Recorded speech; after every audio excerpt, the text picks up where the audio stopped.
जय जगन्नाथ सिंह बाबू ओडिया जुग चैनल को आपको स्वागत। शिशु दिवस उपलक्षे सुंदर भाषणटी सम्माननीय सभापति महोदय, पूज्यास्पद गुरुजी गुरुमावृंद, मंचासीन अतिथिगण तथा मोर सहपाठी और छोट बड़ भाई और भौणी, आज हूँ नवेम्बर 14 तारिख पवित्र शिशु दिवस। यही पवित्र शिशु दिवस उपलक्षे आपण समस्त को मोर हार्दिक शुभेच्छा और शुभकामना। यही पवित्र शिशु दिवस अवसर में मत किसी कहबार सुजोग मिलू निजको मु धन्य मन करुछि। शिशु माने होउछन्ति जीवनर सही अध्याय जेउठारे निर्मलता, भल पाइबा और अंतकरणर शुद्धता थाए। तांको हसर अछि आशार आलोक, तांको चक्षु मध्यरे चमकुछि भविष्यतर दिगंत।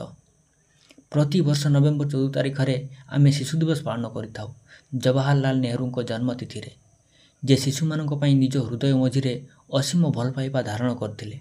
से कहिथिले शिशु माने राष्ट्र भविष्यत, तेणु तांको भल भावे गढ़िबा आमर परम कर्तव्य। शिशु दिवस केवल एक उत्सव नुहे, यह हूँ एक स्मृतिर घंटी जहाँ आमको मन पकाई दिए जे शिशु माने आम समाजर मूल, सेमानको अधिकार, शिक्षा और सुरक्षा निमंते आमे दायी। शिशु माने होउछन्ति फूल, किंतु नाजुक फूल जहाँ सुंदर होई पारे जदि जल एवं प्रेम थिबा माटीरे लागि रहंती। जदि आमे एही फूल मानक अनुदान न देउ तेबे आगामी पीढ़ी अंधकार रे डूबी जिवो।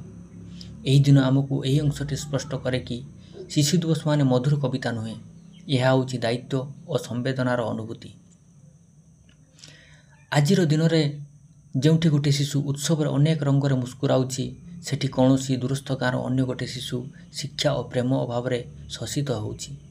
तेणु आमर शिक्षा और संस्कृतिर मूल लक्ष्य होउछि सबु शिशु को समान आशा और सम्मान देवा। शिशु दिवस आम पई एक अनुष्ठान नुहे, यह हूँ आत्मार एक अनुरणन। यही दिन आम मन करबा उचित कि शिशु माने केवल खेल और हसर दूत नुहंती, सेमाने भावी भारतर निर्माता।